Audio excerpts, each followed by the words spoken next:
Hello, thanks for joining us today. I am Kendra Hoffman, and I am here to co-present today on some of the 2025 Big Beautiful Compliance updates. So you kind of get our spin on the title. There is the Big Beautiful bill out there that we'll be speaking a little bit on, but happy to have you join us today. And today co-hosting with me is Dee Anna Hays. Dee Anna, if you want to introduce yourself.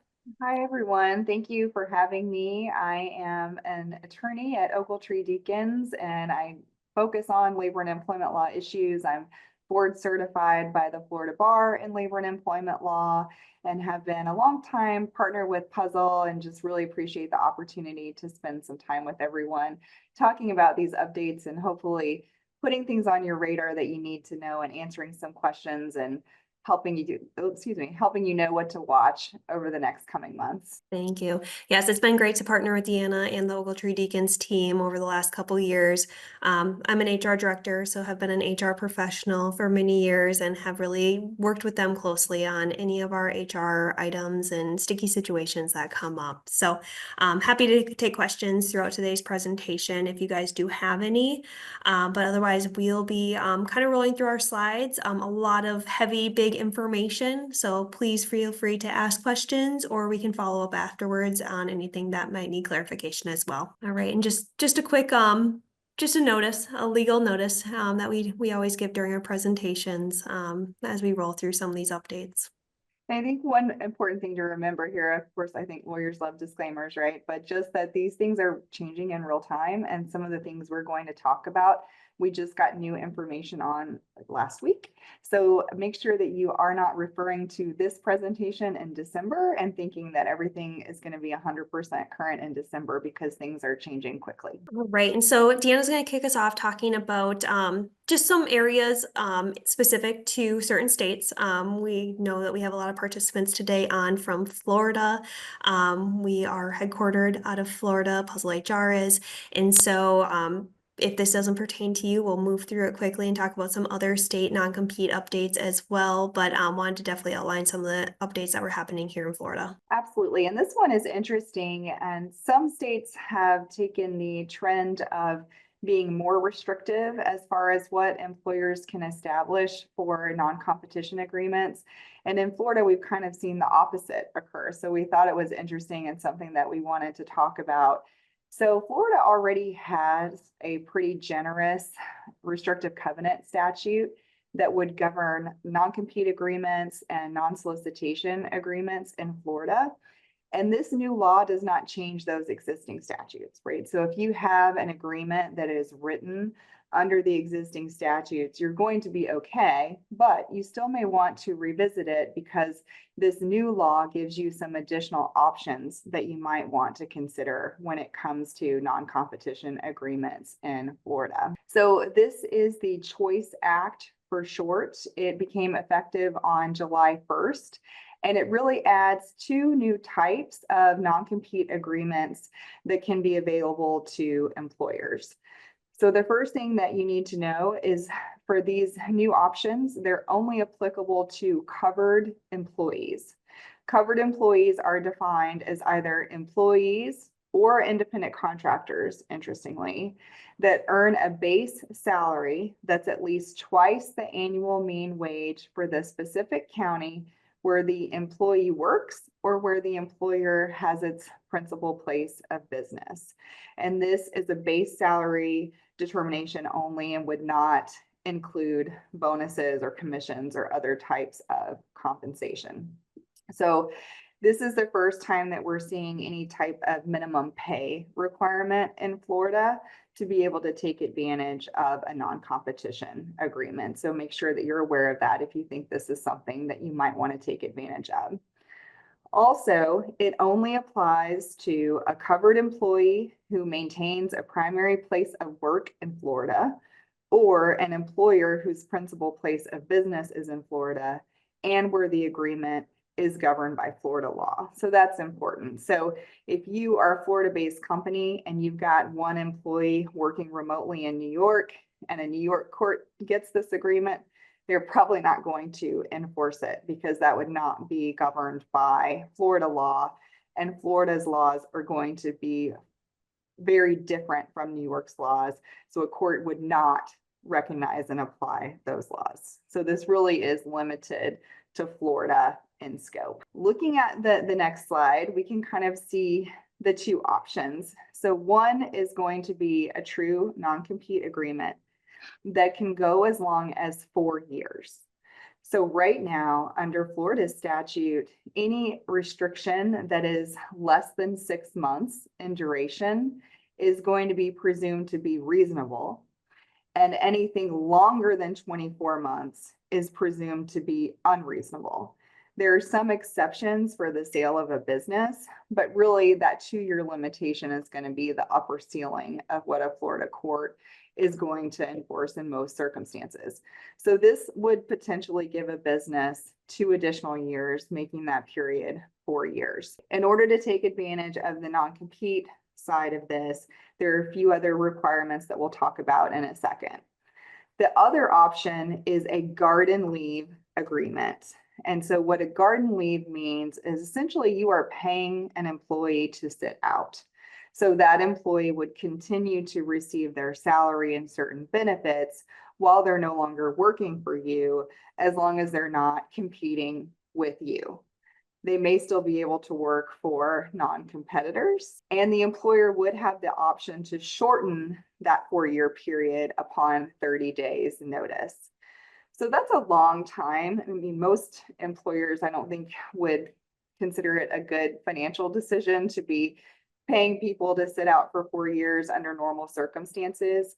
But if you have a C-suite member or you're head of business development, or there's a unique situation why you really think that the business would gain a competitive advantage from having someone sit out, this is something that would be available to you under the Choice Act. So looking further into the requirement side, in addition to making sure that it is a covered employee, like we talked about before, the employee must be advised in writing that they have the right to have legal counsel, advise them on the agreement. They have to expressly acknowledge that they are receiving confidential information or customer relationships. And you need to make sure that, in fact, that is accurate, that they are receiving that type of information. And the employee has to be given 7 days to consider whether to enter into the agreement. So those are 3 parameters that are above and beyond, what would be in the existing Florida statute for non-compete agreements. Anna, would you recommend then right now that any non-compete agreements then are updated to reflect any of this information? I think yes, right. There's no harm, I would say, in letting employees know that they could seek legal counsel and reviewing an agreement, and that most of the agreements anyway are going to acknowledge some type of confidential information that the employee is receiving, because even under the existing statute and under most states' non-compete laws, there has to be a legitimate business interest to protect. So if we're talking about, let's say, a janitor who doesn't have access to company systems, doesn't get any kind of confidential information, doesn't have the formula to Coca-Cola, doesn't have the customer list, it's going to be difficult to show a court why there's a legitimate business interest being protected and having that janitor enter into a non-compete. So this is something that is probably a best practice regardless. And then you can give any employee, if you just wanted to have these provisions in place, that 7 days to consider whether to sign the agreement. And another interesting piece of this is that it can be quite difficult to obtain an injunction to stop an employee from violating a restrictive covenant.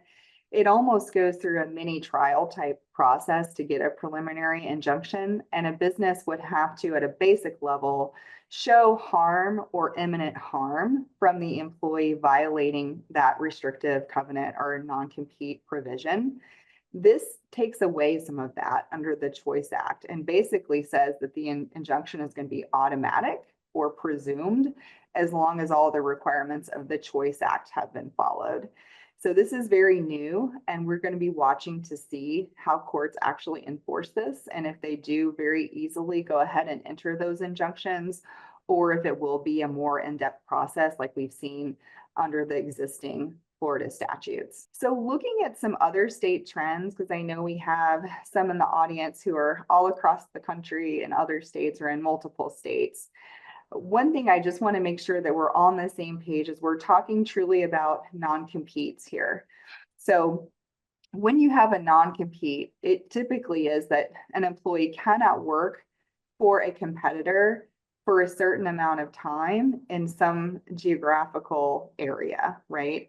And then you may also have a non-solicitation clause, which says that those employees can't come after existing customers or prospective customers they had a relationship with, or your current employees, and convince those folks not to do business with the company and divert that business away to a competitor. Most of the stringent requirements apply to the strict non-compete, and they're not quite as onerous for non-solicitation provisions. So it's just another reason to take a look at your agreements on a regular basis and who you're asking to sign them, and decide, is it worth having a non-compete, or do we think we would be protected enough by having a non-solicitation clause and a non-disclosure of our confidential information? For those folks where you do want to have a true non-compete, you just need to be aware that there are some notice and timing requirements, kind of like the Choice Act that we talked about, where an employee would have to have at least 7 days to review the agreement.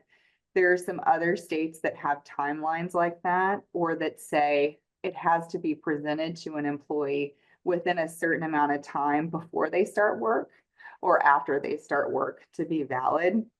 There are a few states where non-competes, true non-competes, are prohibited. So California, Minnesota, Nebraska, North Dakota, and Oklahoma. So you want to be very careful. And some states even have criminal penalties if you ask someone to sign an agreement like that, right? So it could be an honest mistake. You could have a Florida agreement, let's say that's a template, and you hire one remote person in California, and you're like, oh, I could just, change the word Florida to California and hand this to them. Be very careful about that when it comes to restrictive covenants, just so that you don't get into hot water with that type of issue. Yeah, I think that's so important too with onboarding packets. At Puzzle, we do a lot of onboarding. We have onboarding packets built for our clients. And if you have that non-compete as part of that packet and you do hire in a new state for the first time, just to make sure, like if you are hiring in one of those 5 states that are noted, let's make sure we're looking at what's in that packet and make sure that those non-compete letters that are potentially in and built in are removed. That's an excellent point, Kendra. And I know another related issue that Kendra and I have talked about before is making sure that these agreements are not in your handbook and they're not attached to your employee handbook, because the employee handbook usually says in the very beginning, it is not a contract, right? But these agreements are contracts, and we want them to be contracts. We want to make sure that they are kept separate so that they're enforceable. And then just another couple points here. Some states require specific consideration beyond continued employment for the agreement to be valid. It could be a certain amount of money. It could be access to certain types of information, like the Choice Act. You specifically have to have access to confidential information or customer lists. I think Texas is very similar in that regard. So just be mindful of that. And then some states, kind of like the Choice Act, have a minimum pay requirement for you to be able to use or require a non-compete provision. So switching gears here a little bit for another hot topic, pun intended. Sorry, it's trying to make some levity here, is safety and health and what's going to happen with OSHA under the Trump administration. And I think the biggest thing on a lot of employers' mind is the proposed heat stress rule. So the proposed rule, the notice and comment period was extended while we went through the change in administrations, and it is still under consideration. We will see if it gets made into a final rule in its current form. I think it's unlikely due to the amount of stakeholders that have entered comments on that rule, but it is something to pay attention to, particularly if you have employees that are working in the southern part of the country. Just to give you an example, the initial heat trigger is 80 degrees heat index, which is like winter here in Florida. I can't wait for it to be Agree. heat index. I don't think it even gets that cool overnight here right now. And the high heat trigger is 90 degrees heat index. So for most of the summer, certainly a lot of states in the southern part of the country are going to be under the high heat trigger. So I could probably spend hours talking about the details of the rule, but in a nutshell, it requires you to have a written plan. It requires you to designate a heat safety coordinator at each work site to be in charge of monitoring the plan. It requires training, and it requires emergency response planning if someone has a heat-related event. So it is quite comprehensive, and if you don't already have something in place, you might start thinking about putting a plan in place, even if it doesn't hit all of these points and the rule doesn't go through. OSHA already does inspections for heat hazards under its general duty clause, and it will ask, do you have a written plan if you have employees that are working outside? Do you provide rest, water, shade, etc.? So definitely a good thing to put on your compliance checklist if you don't have one already. Some other issues that we think we might see potentially go away under the Trump administration. There is the walk around rule that's fairly new, that expands who could be an employee representative during an OSHA inspection. That may be subject to attack. Also, the electronic injury reporting requirements. That is something that President Trump took issue with during his first term, and some of those requirements were rolled back. So it'll be interesting to see if we see something similar there. It's something to watch. And then the workplace violence standards. OSHA has been working for a while at the federal level on some type of workplace violence standard. We haven't seen one yet. That's something else that maybe that would be put on the back burner during this administration. We'll just have to wait and see.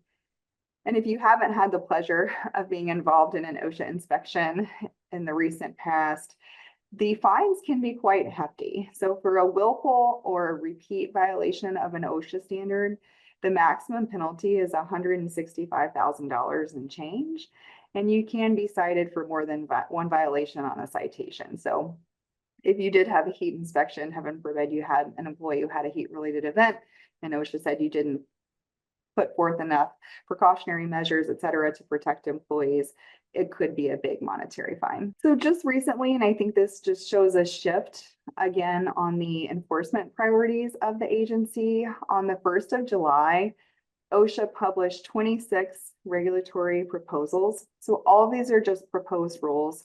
They're not yet requirements, just something to watch, but they've kind of signaled that they're going to roll back again some of these requirements that were in the works.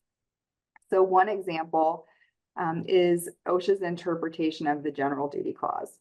So if you're not familiar, every employer, regardless of where you are or how many employees you have, would be subject to the general duty clause, which says that employers have a duty to keep employees safe from known and recognized hazards where there's a feasible means to do that in the workplace, right? So that's the rule that OSHA has used so far for things like heat or violence where there isn't a specific OSHA standard already in place. OSHA said, perhaps we got it wrong when we tried to apply that rule to industries like professional sports and entertainment, where the hazard cannot be separated from the nature of the activity that's being done. And the famous case for this was the SeaWorld case, where there was an animal trainer who was a professional trainer who was in a pool with an orca who lost her life during a performance. And OSHA used the general duty clause there to cite the employer. And there was a dissent saying, we shouldn't be doing this. This isn't the type of activity that the OSH Act was intended to regulate.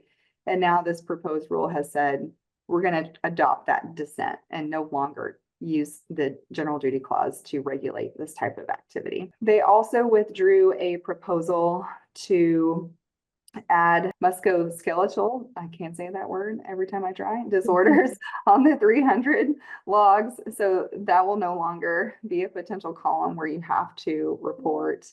And there's some rollbacks of COVID related protections that were in place as well. Interesting. It's a good update. So what are we seeing at the state level when it comes to workplace safety? Some of these are new, so we just wanted to make sure that they are on your radar. For workplace violence, there are specific requirements in California where you would, again, kind of like the heat plan that we talked about, have to have a written program that has training and emergency response procedures, et cetera. There's a similar requirement in New York for retail employers only. And there are some states that have notices that they want you to post, like Texas, but Texas does not require you to have a specific program like California does. There are a flurry of state laws that make it easier for employers to obtain a restraining order on behalf of an employee when there is a violent incident in the workplace or a threat of violence in the workplace. So that's just something that you might be able to take advantage of depending on what state you're in. And then the heat stress laws that we were talking about, there are quite a few states now that have the requirement to have a comprehensive program like we talked about, and they're not waiting for federal OSHA to issue that or not issue it. It's already in place. So if you're in California, Colorado, Maryland, Minnesota, Nevada, Oregon, or Washington, just make sure you know what those requirements are because they are very detailed and onerous. Just a couple of other things to keep on your radar when it comes to safety. Like in Florida is an example of one of these states, but many states now have protections for employees who have lawfully possessed firearms locked in their vehicle or locked to their vehicle in a company parking lot. So if they don't do anything more than lawfully possess it and keep it locked in the vehicle or to the vehicle, that is considered protected and you wouldn't be able to take action against employees for that. And where we see that a lot is when we're looking at handbooks and there's a provision that says no weapons on the premises, right? And premises could potentially include a parking lot. So you just want to be careful in how you're applying that if you have a policy. And then legalized marijuana is expanding even more, whether it's recreational or medical. The majority of states now have some type of legalized marijuana. So if you haven't thought through how you're going to handle that, if an employee presents a medical marijuana card to you, that's another thing that you might want to put on your compliance checklist. Kendra, I don't know if you get a lot of questions about that. I do. Yes, yes. And I was going to also, there's a lot to unpack in these 4 bullets, to be honest. So even when Deanna was going through them, there's a lot of little things that I could add. And realistically, PuzzleHR works in all of these areas. The workplace violence specifically for California, we have spent a lot of time in. We have been able to assist with what those programs need to look like and can assist with building out those programs as well. And then not mentioned here, but California then in 2025 did come out with their violence leave of absence requirement as well that we kind of tie in as a whole violence package for California since there has been so many changes there. So if you even have that one employee in California, make sure that remote employee that you had to hire, make sure that you're really compliant in what those California laws are and what those changes have been. But yes, back to the marijuana expansion, we do get a lot of questions because that is something that each state has really been able to identify on their own. So it's keeping up to date on what in what state we have a situation in this state, or we're looking at our employment rules in a certain area. What can we do and not do? So it is a lot of questions that we do handle in that with that topic. All right, and I think we're going to expand in a little bit more here in Florida as well. Yeah, so this was just an interesting one. And we usually kind of see this evolution when it comes to legalized marijuana, that first we see medical marijuana being allowed, and then we see some type of affirmative accommodation requirement be associated with that. And then later down the line, sometimes we see recreational as well. Florida has a medical marijuana statute that is set up like a few other states where there's no private right of action with the statute itself, right? So an employee can't sue you under Florida's medical marijuana statute. However, there may be related causes of action where that comes into play. So an employee can file suit under the Florida Civil Rights Act, which is the state's disability protection law, kind of like the ADA at a federal level, and say I wasn't accommodated based on my underlying medical condition. And there can also potentially be breach of contract concerns too. If you had a policy or an agreement with an employee that said they weren't going to be penalized for using prescription medication, and then action is taken against them for medical marijuana. So just other ways it can come up. In this case, I do want to just caution everyone that it's very fact specific. It was a public employer and it involved an employee under a collective bargaining agreement. So if you're a private employer in Florida, this may not reach you in the same form, but I think it is something that's important to pay attention to. So basically, this employee was terminated after a random drug test where he tested positive for marijuana and he presented a medical marijuana card, but the employer still went ahead and terminated his employment. And he said, no, I'm under a collective bargaining agreement that specifically authorizes me to use prescription medication. There was no sign that I was impaired at work. This was a wrongful termination. And in this case, the court agreed with the employee for those reasons, and specifically because that collective bargaining agreement was in place. Now, the county has appealed this decision, so we will wait and see what happens if it gets overturned or if it's settled. But it's just a reminder for all employers, whether you're private or public, don't forget about the interactive process with the employee, right? Because even if ultimately you decide for good legitimate reasons that you can't accommodate the use of medical marijuana in the workplace, maybe there's something else you can do for that underlying medical condition. Maybe the employee can take leave and get treatment. Maybe they have FMLA time that's available to them. Maybe they can change their medication, right? So there are things that you could potentially explore before you make the decision. And also in some states, you see this definitely on the West Coast and in the Northeast, there has to be some evidence of impairment at work in addition to the positive drug test, right? So we don't have that in Florida, but it's just an important reminder that sometimes just a positive test isn't enough if the state law has requirements for accommodations for marijuana. That interactive process is so crucial and in all areas, and it's the documentation, the communication that you have with the employee throughout the process to make sure that you are in alignment. And it really is exactly what the word is, interactive process. And yeah, I agree. That's a very crucial step here. And that's a good opportunity to partner with Puzzle. Like, for instance, I've had some clients that don't feel comfortable engaging in that interactive process when it's somebody on the HR team. So they would be handling it for one of their peers, and Puzzle could step in and, handle that for you. So just be thinking about, what is the appropriate way to handle this process? And like Kendra said, how are you going to document that so that you can prove that you did at least try to work it out with the employee? All right, so now shifting gears, I think this is what probably a lot of you are here to learn and hear a little bit more about, but is the One Big Beautiful Bill Act.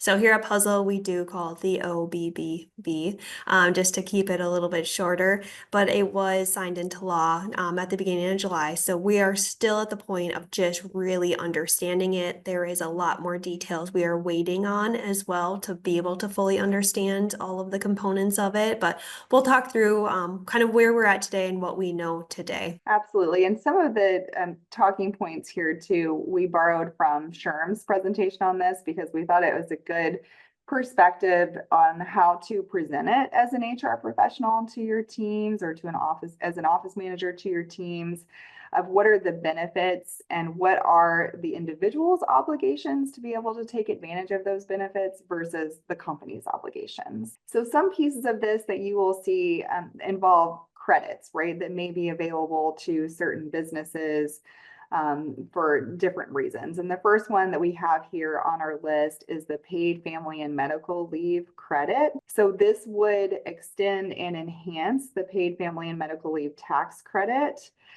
So if you're an organization that is providing that type of benefit to employees, make sure that you take a look at it, because you might have an increased amount of credit that you can claim for providing that benefit to your employees. Now, if you're in a state like Florida, where we don't have a requirement to participate in a state-run program, and you would only really have this if you're voluntarily giving that benefit to your employees. But if you are, I know it can be a great retention and recruiting tool. And it can also give you some tax credits as well. And I think in Florida right now, it's fairly new. A couple of legislative sessions ago, our legislator had a law passed, not directed at employers, but directed to insurance carriers to require them to have some option for Florida employers who want to provide this type of benefit to their employees. And I think Sun Life right now is the only one that I'm aware of that has the option. But if you're interested, you could always check them out and see what the parameters are. All right, and I'll talk a little bit about the no federal income tax on tips. So right now, employees are eligible that are in tipped occupations that can deduct up to 25,000 per year in tips from their federal income only. We are waiting still on some areas of clarification on what and how this works specifically and for what roles. And so we don't have the clarity on what roles this all will pertain to yet. So we are waiting for that. I believe in October, we should get some additional guidelines in regards to the no federal income tax on tips. But tips must be reported on the W-2, 1099, or the IRS form 4137. And then this is the deduction does phase out at high income earners. So that would be at 150,000 for single income earners that do get those tips. And again, waiting on the clarification on what roles that is it does pertain to. So the big thing to note is that we have gotten a lot of calls and questions on this bill went into place. I don't see any changes on my paycheck yet. This is not going to affect the employee's paycheck right now at this time. It'll be happen on the back end when filing taxes. So waiting on a little bit of clarification there still, but it would not affect the actual day-to-day pay or paycheck that the employee is getting at this time. Mhm. Dee Anna, anything to add there? Those are a great overview. And I would also say it's still important that employers have to record the total amount of cash tips that are received by employees who are eligible. So that requirement, has not changed. And I will say, interestingly enough, on August 7th, the IRS announced that there will not be changes to individual information or withholding tables in 2025.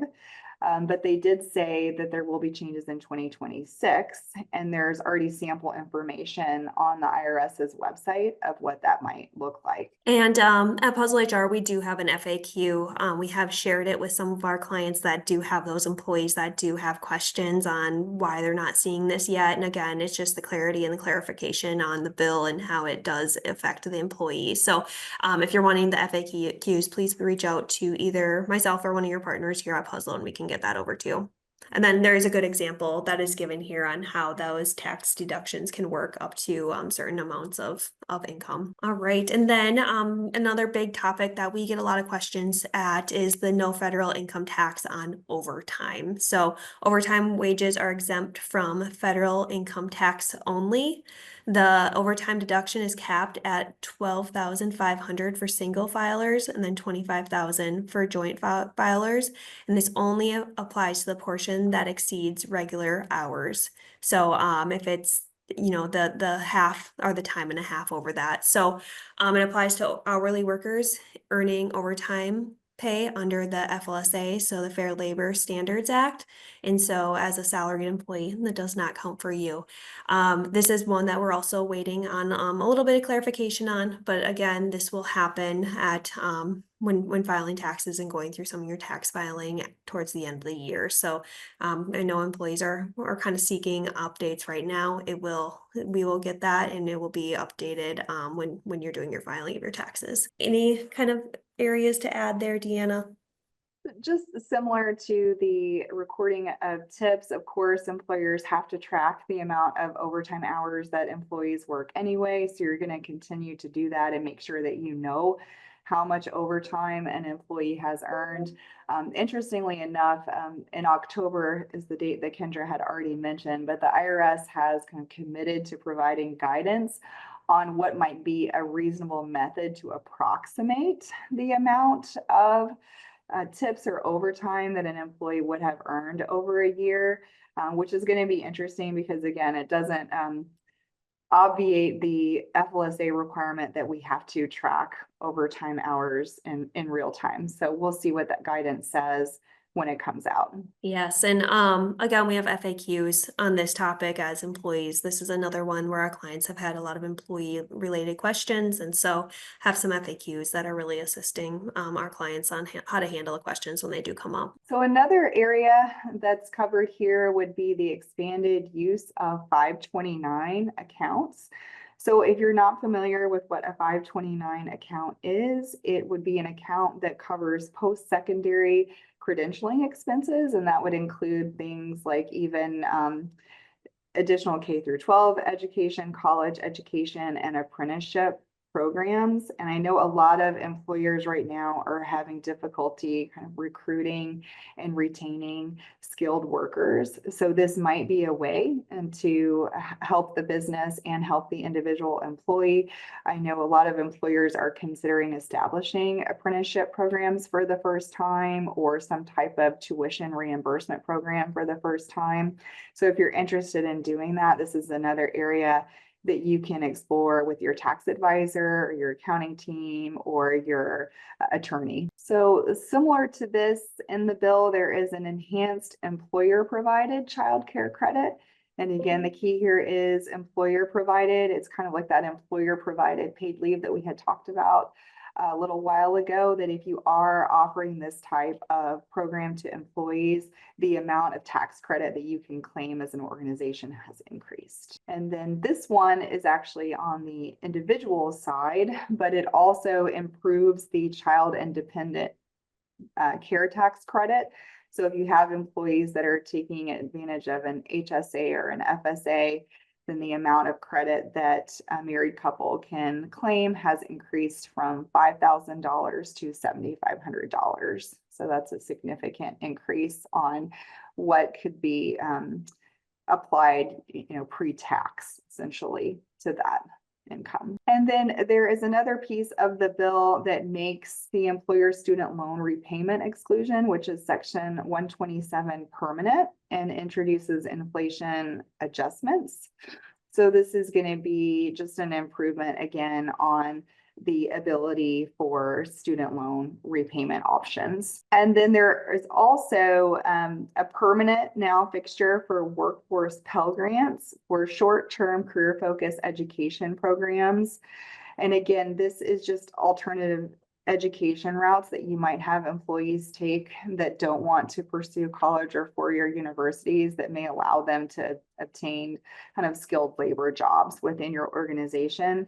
And it's something that you can both use and you can push on the recruiting side to let employees know that these grants are available to them, to be able to take advantage of that and maybe seek a higher earning role within your organization. Right. And then just with any of these, why is HR role is critical. There's a lot to unpack in the bill, in the act, and ultimately we're still ourselves kind of going through it and making sure that we're keeping our clients up to date on what may affect them. But a lot of it is benefits to you as an employer and to the employee. So to really understand it, to make sure that you are being able to drive your HR forward, continue to work on the culture and build the culture of your company, and always be able to enhance the employee and employer relationship. All right, anything else that you're seeing, Dee Anna? I know this was just kind of just to put in, as I know things are changing rapidly, but anything else that you're seeing at state or local levels outside of what we talked through today? Sure. I think some of the basic things just on your compliance checklist, one would be make sure that your notices and posters are up to date. We've seen a lot of changes over the past couple of years with things like minimum wage rates for states that have higher minimum wage than the federal, differences in child labor, whether that's getting more restrictive or less restrictive. Sometimes workers' compensation requirements, and all of those have a corresponding poster in the state where that employee is working. So just make sure that you're regularly updating those posters so that they are in compliance. A couple of other trends, I would say that paid sick leave requirements and paid family medical leave requirements continue to change throughout the country. We have more and more states that are coming onto those programs, either on a mandatory basis or a voluntary basis for employers. And even if you've already got a program in place because you're in a state that has had that requirement for some time, they are changing in and of themselves. So sometimes the contribution amounts are changing. Sometimes the amount of leave that an employee is eligible for is changing. So that's another big one that I feel like is an important one to keep on your radar. And it's just another reason why, I personally think it's so important to make sure that you keep your employee handbooks up to date. I know Kendra does a lot of work in that space, and so does PuzzleHR. That even if you just have a handful of employees in certain states like California that have a lot of unique requirements, you want to make sure that you've got something in place to be compliant there. All right. And I think, Deanna, you really just covered that nicely in the last slide of any other kind of things that the employers may consider taking. But with the handbooks too, as we're rolling out and getting to the end of the year, or I guess I should say Q4, it is a good time to take a look at those handbooks so that you can roll them out easily at the beginning of 2026 and know that you have a compliant handbook with all the changes that have happened for sure in 2025. And then with any growth that you've had as a company, just to make sure that you're hitting all your states and that your handbook is up to date. And it's a big undertaking, so it is start early or reach out and we can assist with that as well. That's a great point, because a lot of these laws are driven by headcount. So if you've had a change there, it could change the requirements. And another thing that I would say that we're seeing, and something to have on your compliance to-do list, is have a plan for when the government shows up, right? Like, we've definitely had increased reports of ICE audits or ICE raids. We've had an increase in OSHA inspections. The wage and hour division can show up and want to take a look at your payroll records. So regardless of who it is from the government, you don't want to be caught off guard and be scrambling around when a government investigator shows up. Hopefully you'll already have a plan in place of at least how to initially handle the interactions with that person. So first, I would think about, who is going to be the company contact to have that interaction with the government investigator.